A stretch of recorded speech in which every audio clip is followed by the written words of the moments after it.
আসসালামু আলাইকুম ওয়া রাহমাতুল্লাহি ওয়া বারাকাতুহু নাহমাদুহু ওয়া নুসাল্লি আলা রাসূলিহিল কারীম আম্মা বা'দ। সমস্ত প্রশংসা আল্লাহ রাব্বুল আলামিনের জন্য, যিনি আমাদেরকে ধর্ম হিসাবে ইসলামকে দিয়েছেন। তাই আমরা শুকরিয়া আদায় করি, শুকরিয়া বলি আলহামদুলিল্লাহ। অতঃপর শত করে দরুদ ও সালাম বর্ষিত হোক সেই মহান রাসূলের প্রতি, যাকে আল্লাহ রাব্বুল আলামিন সর্বোত্তম দিন, সর্বোত্তম কিতাব দিয়ে আমাদের মাঝে পাঠিয়েছেন। তাই আমরা সকলে বলি সাল্লাল্লাহু আলাইহি ওয়াসাল্লাম। সম্মানিত দর্শক শ্রোতা, আমরা আজকে অত্যন্ত গুরুত্বপূর্ণ একটি বিষয়ে কথা বলতে চাচ্ছি, যেটি হয়তো আপনারা অনেকেই জানেন, কিন্তু হয়তো খুব ভালোভাবে জানেন না, বা কেউ হয়তো এই বিষয়টি সম্পর্কে একটি ভুল ধারণা থাকতে পারে।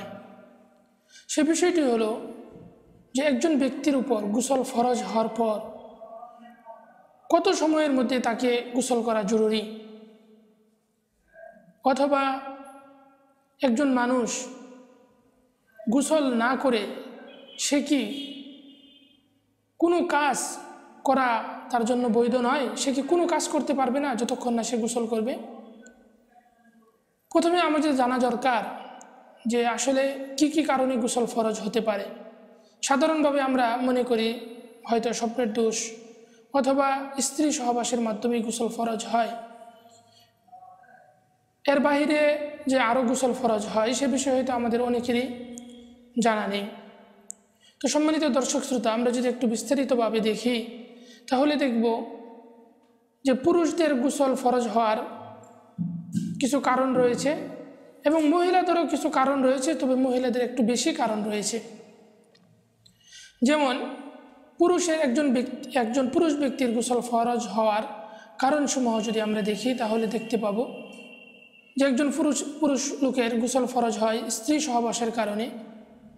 অনুরূপভাবে যদি তার স্বপ্নের দোষ হয় রাত্রেবেলায়, অনুরূপভাবে যদি অত্যন্ত উত্তেজিত হয়ে সেটা তার স্ত্রীর সাথে আলিঙ্গনের কারণে, উপভোগের কারণে হোক, অথবা অন্য কোনো সে কিছু দেখে চরম উত্তেজনার কারণে যদি তার বীর্যপাত হয়, তাহলেও একজন পুরুষের গোসল ফরজ হয়।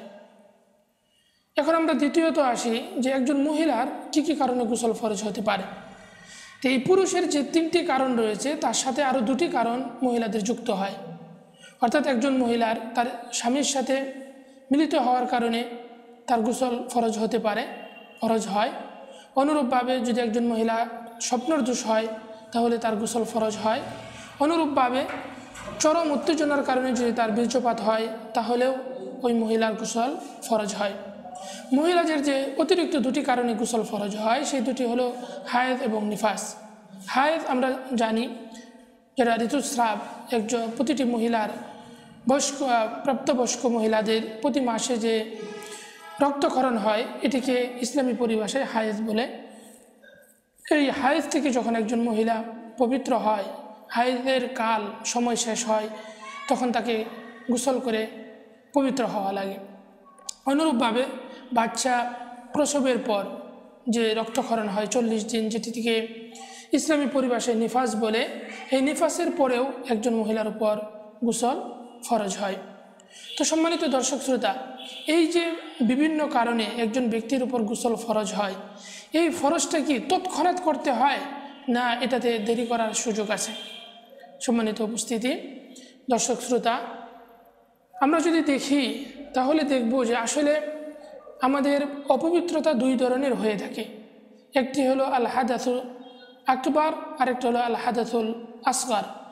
অর্থাৎ আল হাদাসুল আকবার অর্থাৎ বড় অপবিত্রতা হলো যে অপবিত্রতার কারণে আমাদের গোসল ফরজ হয়।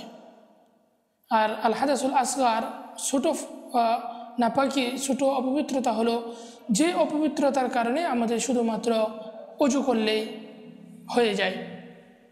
সম্মানিত দর্শক শ্রোতা, আমাদের সমাজে অনেক ভুল ভ্রান্তি রয়েছে, বিশেষ করে মহিলাদের মাঝে। তারা মনে করেন যদি কোনো মহিলা এবং পুরুষ তারা মিলিত হয় তাহলে তাদেরকে অবশ্যই গোসল করে নিয়ে তারপরে রান্নাঘরে যাওয়া, রান্নাবান্না করা, হাঁড়ি পাতিল মাজা, এগুলো স্পর্শ করা, এগুলো গোসল না করে করা যাবে না। অনুরূপভাবে হয়তো অনেক পুরুষের ক্ষেত্রে অনেকে মনে করেন থাকেন যে স্ত্রীর সাথে সহবাসের পর একজন ব্যক্তির জন্য বাজারে যাওয়া, দোকানদারি করা অথবা খেতে খামারে গিয়ে কাজ করা এগুলো কোনোটি বৈধ নয়। কিন্তু বিষয়টি আসলে এমন নয়, বরং এই গোসলটি অন্য একটি ইবাদতের সাথে জড়িত থাকে। সেটি হলো যে ইবাদতগুলো আমাদেরকে ফরজ, যে ইবাদতগুলো আমাদেরকে পবিত্র হয়ে করা লাগে, সেই ইবাদতের আগে আমাদেরকে গোসল করা ফরজ। যেমন মনে করেন স্বাভাবিক অবস্থায় যদি কেউ ফজরের নামাজের পর স্ত্রীর সাথে মিলিত হয়, তাহলে জোহরের নামাজের আগ পর্যন্ত সে যদি গোসল না করে এতে তার কোনো ক্ষতি নেই এবং তার কোনো গুনাহ নেই। কারণ ফজর থেকে নিয়ে জোহরের আগে তার আর কোনো সালাত নেই, যার জন্য তাকে পবিত্র হওয়া লাগবে। হ্যাঁ, তবে যদি সে বাইতুল্লাহ তওয়াফ করতে চায়, কোরআন মাজিদ পড়তে চায়, মসজিদে যেতে চায়, তাহলে তাকে গোসল করতে হবে। সম্মানিত দর্শক শ্রোতা, তো এই বিষয়টি আমাদেরকে ভালোভাবে বুঝতে হবে। যেমন রমজান মাসে কেউ স্ত্রী মিলন করলো, তারপর সে সেহরি খেলো গোসল না করে, তাহলে কি তার রোজা ভেঙে যাবে বা তার সেহরি খাওয়া হবে না? না, তার সেহরি খাওয়া হবে এবং তার রোজাও হয়ে যাবে।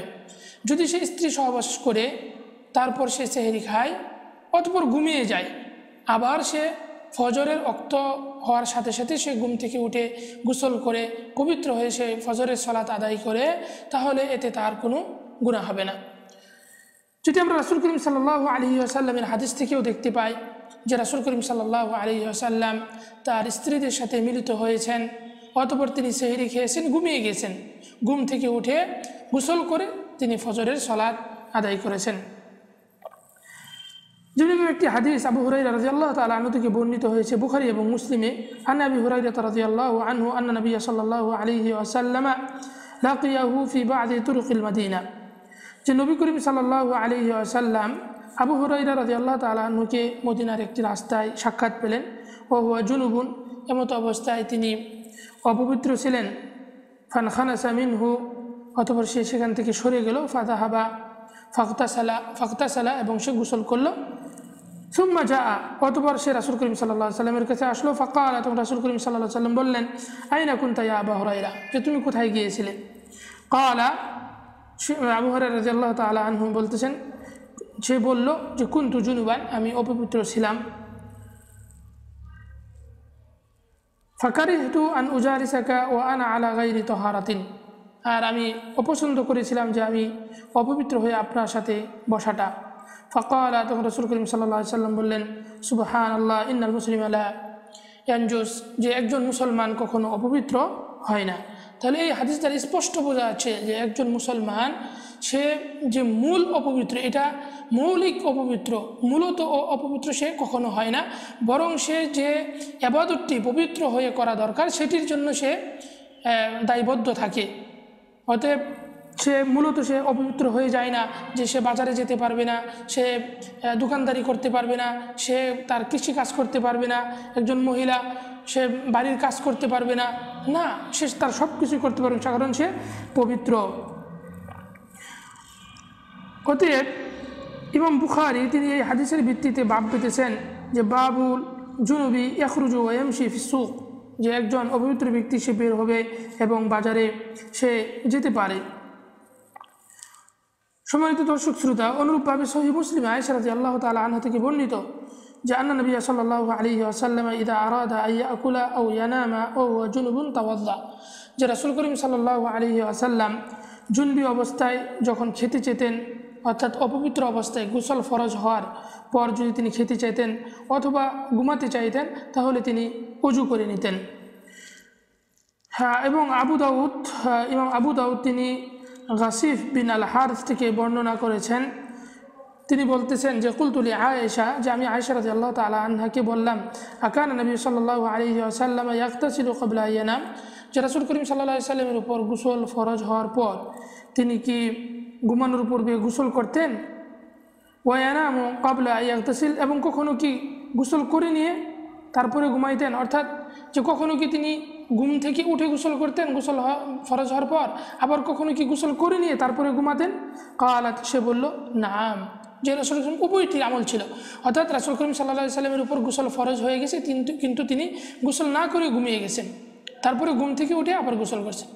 আবার অনুরূপভাবে রাসূল করিম সাল্লাল্লাহু আলাইহি সাল্লামের উপর গোসল ফরজ হওয়ার পর তিনি আগে গোসল করে নিয়েছেন, তারপরে ঘুমিয়েছেন। উভয় আমলই রাসূল করিম সাল্লাল্লাহু আলাইহি সাল্লাম থেকে রয়েছে।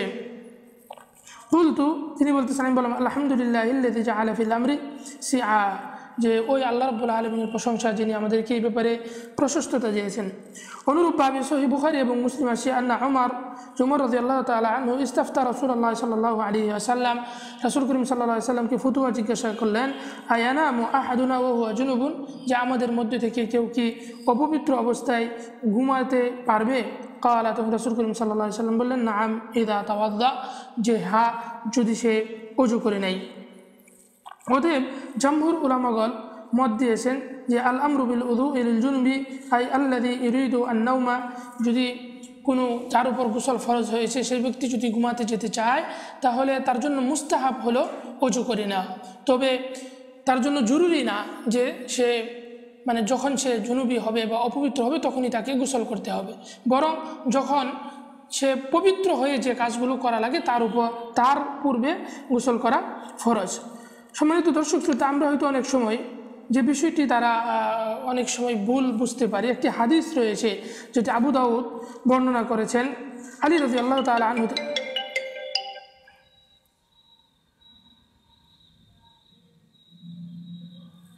আবু দাউদ বর্ণনা করেছেন আলী রাদিয়াল্লাহু তাআলা আনহু থেকে মারফু সূত্রে। সেই হাদিসটি হলো, ইন্নাল মালাইকাতা লা তাদখুলু বাইতান ফীহি কালবুন ওয়ালা জুনুবুন, যে রহমতের ফেরেশতা ওই ঘরে প্রবেশ করে না যেই ঘরে কোনো কুকুর থাকে অথবা কোনো জুনবি ব্যক্তি থাকে, অর্থাৎ যার উপর গোসল ফরজ হয়েছে এমন ব্যক্তি থাকে, সেই ঘরে রহমতের ফেরেশতা প্রবেশ করে না। এই হাদিসটি হয়তো আমরা অনেকেই শুনেছি বা এরকম একটি বিষয় আমরা অনেক সময় শুনে আসছি, যার কারণে আমাদের ধারণা যে যদি স্ত্রী সহবাস সেটা ফজরের নামাজ পরেও হয় তাকে অবশ্যই আগে গোসল করতে হবে, তারপরে অন্য যে কোনো কাজে হাত দিতে হবে। বিষয়টি এমন না, বরং আমরা অনেক সময় দেখা যায় গোসলটিকে গুরুত্ব দিচ্ছি, কিন্তু গোসল করে যে কাজটি করা লাগে সেটা কি আমরা গুরুত্ব দেই না। গ্রামগঞ্জে অনেক মানুষ আছে, সাধারণ মানুষ, তারা অত্যন্ত শীতের দিনে পুকুরে গিয়ে গোসল করে পবিত্র হয়, কিন্তু পবিত্র হয়ে যে নামাজ পড়া লাগবে সেটি করে না। তো অবশ্যই এই পবিত্র হওয়ার যেমন জরুরি তেমনিভাবে পবিত্র হয়ে যে কাজটি করা লাগে নামাজ সেটিও করা লাগবে। তো অতএব আমরা আজকের আলোচনা থেকে দেখতে পাই যে রাসূল করিম সাল্লাল্লাহু আলাইহি ওয়াসাল্লামের এই হাদিস থেকে, তার আমল থেকে যে সমস্ত কারণে গোসল ফরজ হয়, যেমনিভাবে মহিলাদের মোটামুটি 5টি কারণ, ছেলেদের মোটামুটি 3টি কারণ, যে কোনো কারণে গোসল ফরজ হোক না কেন মূলত এই গোসলটি করা লাগে পবিত্র হয়ে যে কাজগুলো করা লাগে সেই কাজগুলোর করার পূর্বে। এই হলো মোটামুটি আমাদের গোসল ফরজ হওয়া সম্পর্কে আলোচনা। আরেকটি বিষয় এখানে খুব গুরুত্বপূর্ণ, সেটি হলো যদি আমরা ফরজ গোসল কাঁধে মানে আমার উপর গোসল ফরজ হয়ে আসে এমতো অবস্থায় আমি বাহিরে বের হয়ে গেলাম, তারপর আমার মৃত্যু হলো বা কারো মৃত্যু হলো, তাহলে কি সে এর জন্য গুনাহগার হবে বা সে কি জাহান্নামী হবে? না, কারণ সে যে গোসল না করে ফরজ হওয়ার পর সে যে গোসল না করে রাস্তায় বের হয়েছে অথবা অন্য কোথাও গিয়েছে তার কাজে, সেখানে গিয়ে সে মৃত্যুবরণ করলো, তাতে তার কোনো গুনাহ হবে না, কারণ সে কোনো গুনার কাজে লিপ্ত ছিল না বা কোনো ফরজ তরক করে সে ফরজ ছেড়ে দিয়েছিল না, বরং ওযু করাটা ছিল তার জন্য মুস্তাহাব মানে সুন্নাহ বা নফল অথবা মানদুব যেটি বলি না কেন, অর্থাৎ করলে সওয়াব, না করলে কোনো গুনাহ নেই। অতএব সে যেহেতু কোনো হারাম অথবা কোনো ফরজ ছেড়ে দেওয়ার কাজে লিপ্ত ছিল না, অতএব কোনো ব্যক্তি যদি তার উপর গোসল ফরজ হওয়ার পর তার সামনে আর কোনো পবিত্র হয়ে কাজ করা লাগে, ইবাদত করা লাগে এমন কোনো ইবাদতও ছিল না, এই মাঝখানের ফাঁকা জায়গাতে সে মারা গেল, যেমন কেউ ফজরের নামাজ পড়ে স্ত্রী সহবাস করলো, তারপর সে তার কাজে যোগদান করলো, 12টার দিকে তার মৃত্যু হয়ে গেল, এখন সে অপবিত্র, তার উপর গোসল ফরজ, তাহলে কি সে গুনাহগার? না, সে গুনাহগার না, কারণ এই অবস্থায় সে কোনো হারামেও করে নাই অথবা সে কোনো ওয়াজিবও ছেড়ে দেয়নি। তো আল্লাহ রাব্বুল আলামিন আমাদের সকলকে এই বিষয়গুলো বুঝে একটি সুন্দর জীবনযাপন করার তৌফিক দান করুন, আমিন। ওয়া আখির দাওয়ানা আনিল হামদুলিল্লাহি রাব্বিল আলামিন।